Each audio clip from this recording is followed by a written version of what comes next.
Hey guys, this is Mike the Wrestling Godsmith and you're watching All in Wrestling. This video is my thoughts about the Mr. McMahon documentary. And I apologize if this is going to be a long video because I got a lot to say.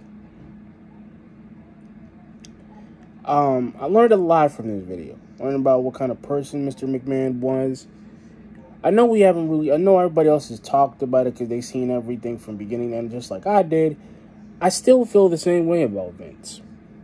This video, the documentary that I've been waiting about 20 years to find out what kind of person Vince was.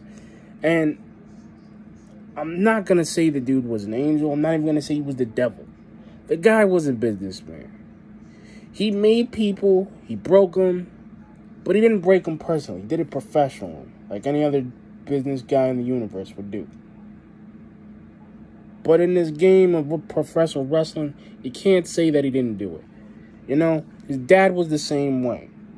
Vince McMahon just changed the game a little bit different. We all do. But I'm also going to say that we kind of got a glimpse of Mr. McMahon.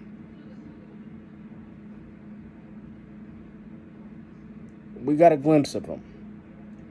And I'm saying this because we got a glimpse of him in a different light than most people would never get a glimpse of.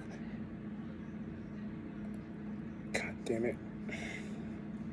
Sorry, guys. I'm losing my train of thought. And I want to say this. You guys can hate Vince McMahon. We got a lot of answers. Some questions I still got, but I got mostly answers to things from other people.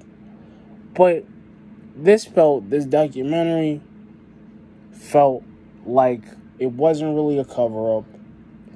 It felt like an actual documentary. He changed the standard in the 80s and the 90s because TV was different back then.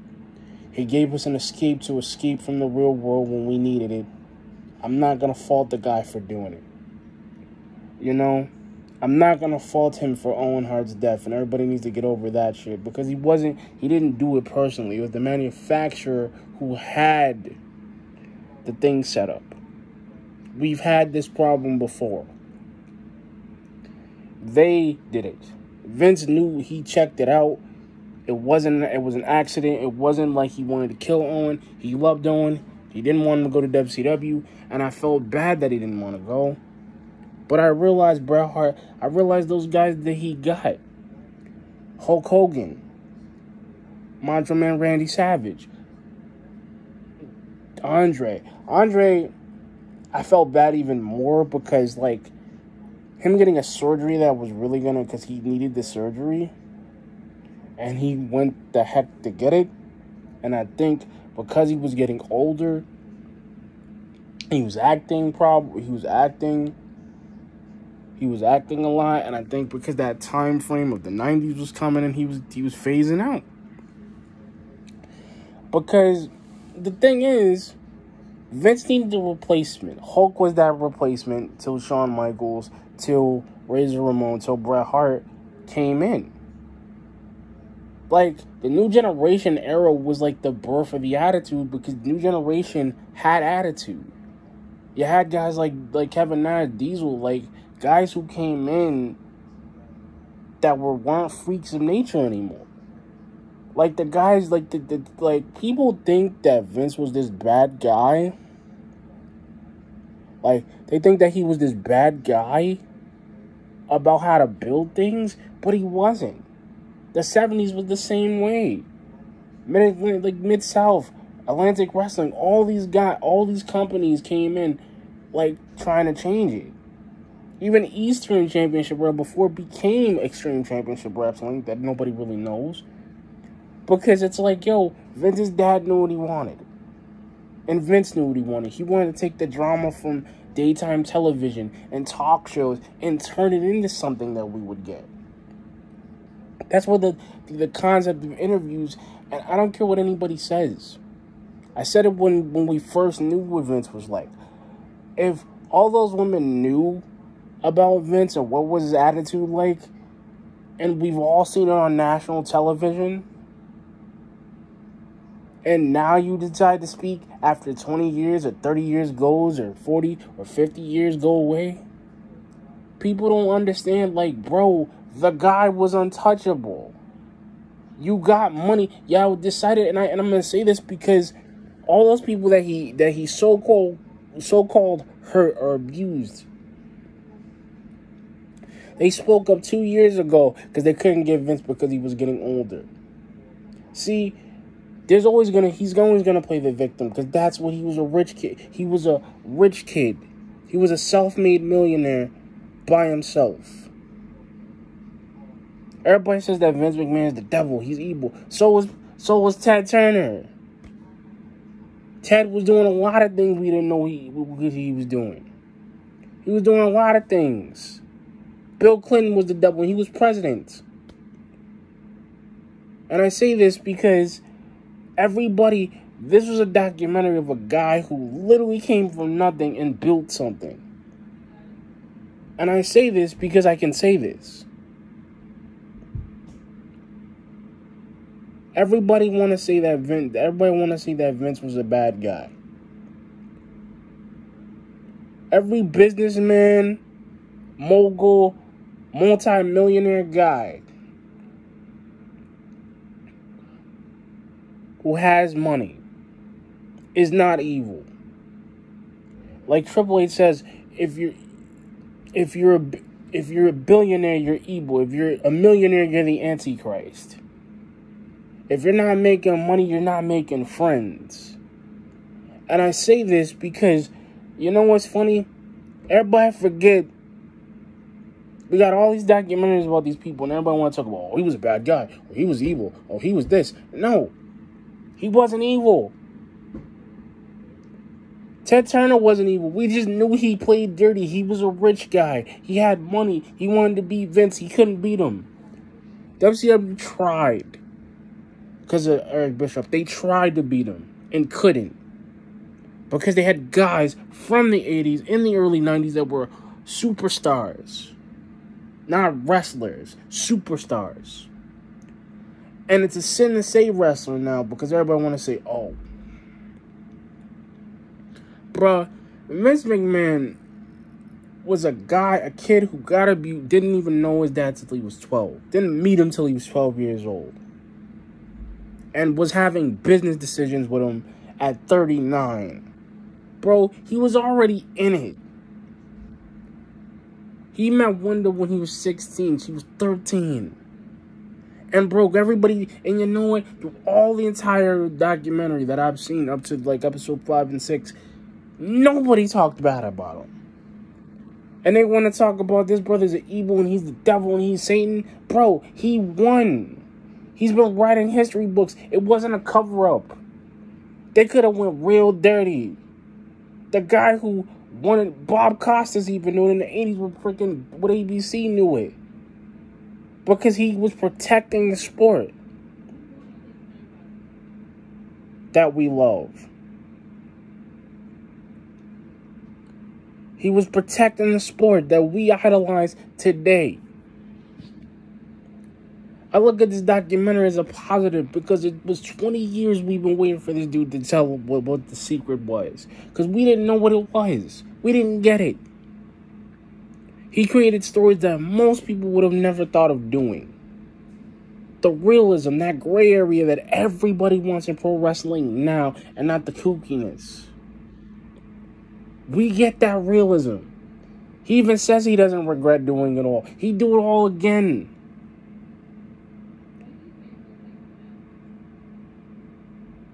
We do it all again. So I'm telling you, everybody's not evil on the surface. Everybody's got dirt and skeletons.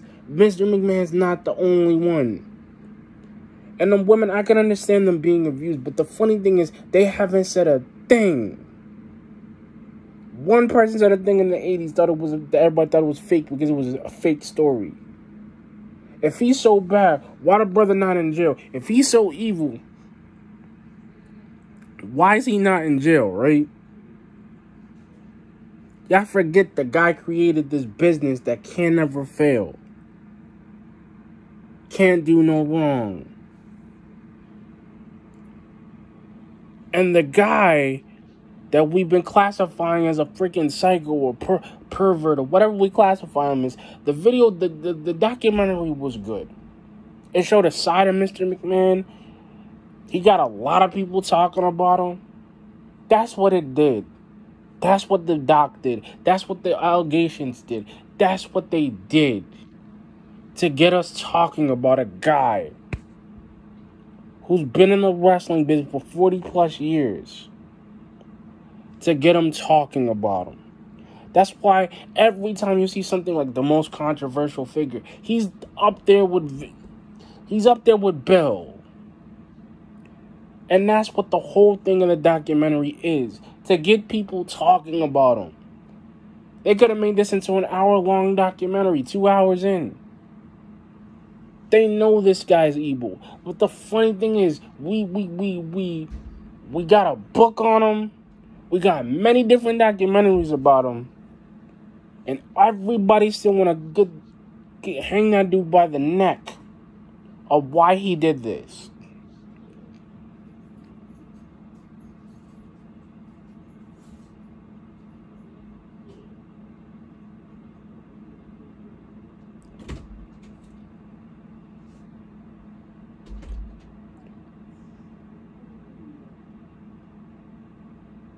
And I'm gonna say this.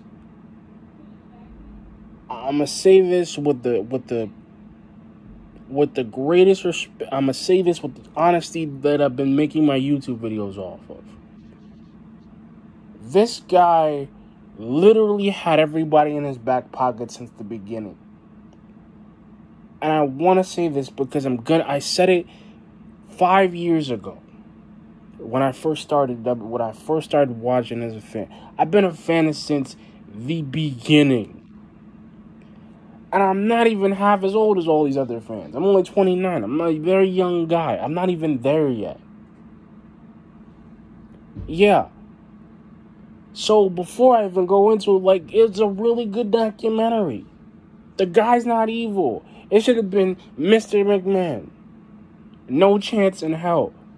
Because that dude did something that nobody in their right mind would have done today. Tony Khan's trying to do the same thing in AEW that Eric Bischoff is doing and try to do it in WCW. And I'm going to say this because even Eric Bischoff, even Dave Meltzer, even Wrestling Observer, Steven Larson, all these guys can't say that this dude wasn't a success. We classify that dude as evil. But we don't know what evil is. The dude was a businessman. I get asked that question. Do you hate Mr. McMahon? No, I don't hate the guy. I was happy because I'm like, bro, this dude is the most untouchable guy. As a businessman. One of a Fortune 500 company. And still growing today. And literally is not out of business, still going.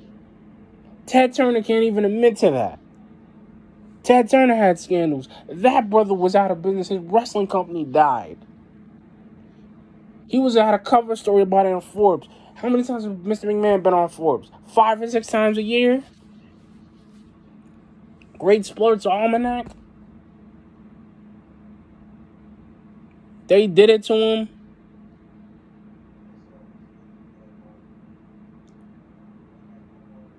And yet, we still gonna take everything we learned about this dude, and we take the bits and snippets, but he remembers it. And the thing is, he didn't lie about his family. He didn't lie he was in a trailer park. He didn't lie.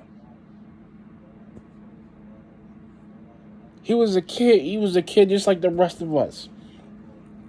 A poor kid rising up to the top trying to get better for his family.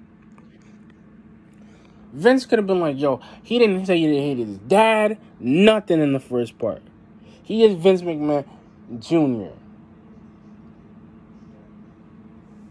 That's the thing. He had to sell all his possessions to get WrestleMania 1 a shot. And Jesse Ventura, I don't even hate the guy for staging the Union. But you know what, Jesse Ventura? You're a legend, bro. You're a Hall of Famer.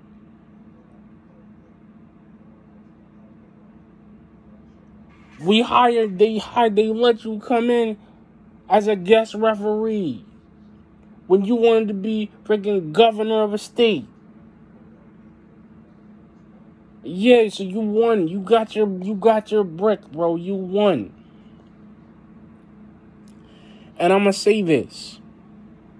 Without Hulk Hogan, without Macho Man, without Andre and the rest of them, and Nikolai Volkov, and Sergeant Slaughter, and Rick, Mr. Perfect, even Bob Backlund, who went insane. Without those guys, the WWF at that time would have probably flopped and never existed. Yeah, WCW, I can give them credit. They changed the game. They challenged them. They stepped up the big. But Vince said, nah, when he gets angry, he's going to spend all that time and energy to win. So any other wrestling YouTubers can tell me, oh, it was a puff piece. I don't think it was. Because I listened to their thoughts. That's the thing about YouTube. Everybody has a different opinion about. He doesn't regret it. He wasn't a bad guy. He was the America's bad guy. Because just like MJF, just like all the wrestlers we hated, we eventually love them. We hate them so much, we love them. We love them because we hate them. That's the key of it. We love them because we hate them. And that's why they're celebrated now. And I'm saying this is that we should be thanking Mr. McMahon. And I thank the WWE for letting the guy tell his story. And it wasn't a WWE-based thing. It was something that everybody been trying to get dirt on to do. Like, how did he do it? How did he do it? How did he do it? How did he do it? Like Willy Wonka in the Chocolate Factory. How did he do it? He couldn't go into details about his life. He didn't even want to talk about it. He even said, I don't like talking about me. I love talking about everybody else. Because he knew in his back of his mind, all the stuff he kept in the back of his mind, about his dad, his family life, about them being dirt poor, literally selling everything, having Shane around. That's the thing. Shane and them knew it when they got involved. Miss McMahon knew it. I mean, Mrs. McMahon knew it. She knew she was getting into it. She knew their marriage was probably straining because of all the scandals that he did. But she went out with a blaze of glory. Now she's a governor. Now she's part of the government. Bruh. She wins all the time. She won. The damn lady who ran freaking USA Network still wants to make a deal with Trips because the freaking blood that this brother put for them. He didn't talk about USA bad. He let USA let them put them on there when it was Premier Wrestling, when it was Premier Wrestling. And I can tell you, being a wrestling company and trying to get a TV deal now is brick and mortar. It's hard as hell to get a TV deal. It is. Because I don't care what company you are. If you're TNA, if you're New Japan, if you're AEW, you can't get a TV deal to keep going for 15 to 20 or 5 to 10 episodes. WWE still goes hard. WWE can get 100 viewers by making a pay-per-view because people still buy into it. That's why they got legacy papers. That's why legacy keeps coming and coming and coming and coming.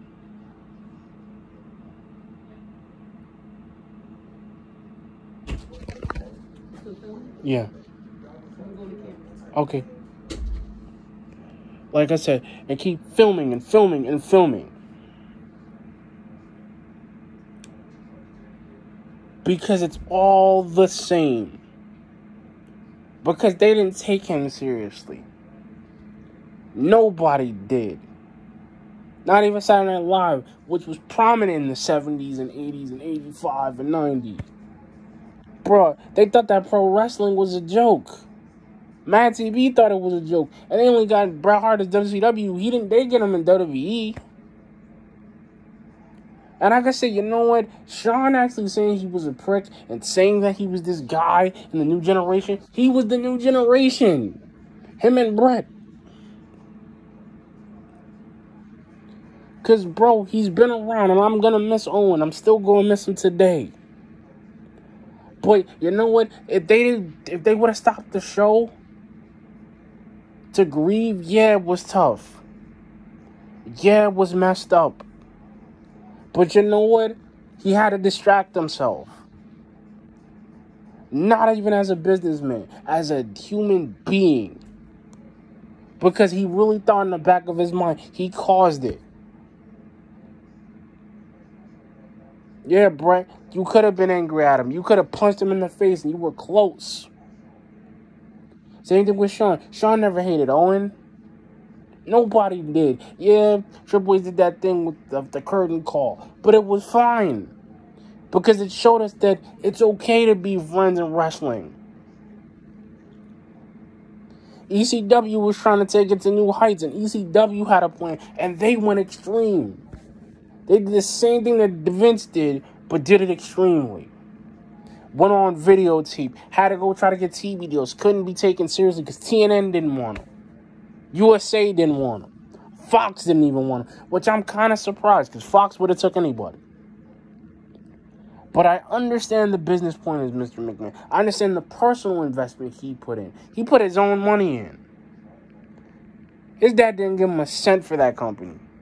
He made that money to buy the company. If Vince Senior would have stayed in business, the WWE would have faded out. He wouldn't have known how to do it, or he would have had a mental breakdown because the culture changed. And I'm saying this so you understand. The Mr. McMahon documentary is a straight 10 out of 10.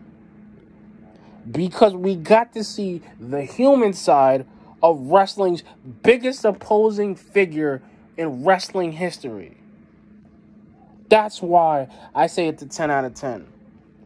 Because no other guy could say, oh, I had difficulties doing this business. They did talk about their accomplishment and how we're successful. Paul Heyman, guy was a success. Because he even said on the Rise and Expose, the ECW Exposed thing on WWE Network at the time. Yeah. Because Vince dealt with pissed off people. Tony Atlas was like, yo, yeah, we were abusers too. We hit women. We didn't give a crap. They celebrated a guy, a wrestler, punching a newscat, like slapping the crap out of him. They celebrated him. Tony Atlas was right. He knew it was losing. Ernest the Cat Miller knew it. And I'm going to say this, because without WCW, without the culture, without the 90s, the culture change, the grunge era, we wouldn't have got extreme guys like Raven, or barbed wire matches, or cage matches, or Hell in a Cell. If he didn't take the ingenuity to do it. Dude, he was real. Because when Scott Hall and Kevin Nash showed up in WCW with 96 and didn't tell nobody they were showing, just like Lex Luger did. Lex Luger wasn't going to make the late 90s.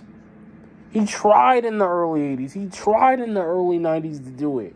But he was unhappy because he couldn't be a heel. He couldn't just be Lex Luger. Everybody loved Lex Luger. But I knew the dirt about that guy. So like I said, Vince could be celebrated because you know what? When he brought Eric Bischoff in and they didn't know what to do with him, and he was trying to make his business still profitable in 2000, in 2001, with that merger that we thought we were going to get. WCW was going to get a big bang. They were going to get a WWE treatment. No. Because Ted knew it. Ted Turner knew it. He ain't never going to say he didn't mean to fail. He's going to say it was a fail, but it wasn't his fault. He bought into AOL because it was a Titan at the time. AOL doesn't exist anymore because of Microsoft and Windows. But like I said, we got a glimpse of the most polarizing figure in wrestling. So if I've said anything, I give this review a 10 out of 10. Not because I like the episode. Yeah, I do like the titles of the episode. But we got what we actually got. Because without Vince being the way that he was, WWF/WWF would have never been as it is now. So I'm going to give it a 10 out of 10 because we got the realism. And I think at this point, if people hated it, if people love them, like I said, if they hate you, if they still hate you, even though you're doing something wrong, you're doing something right. But anyway, guys, like, comment, subscribe. Peace.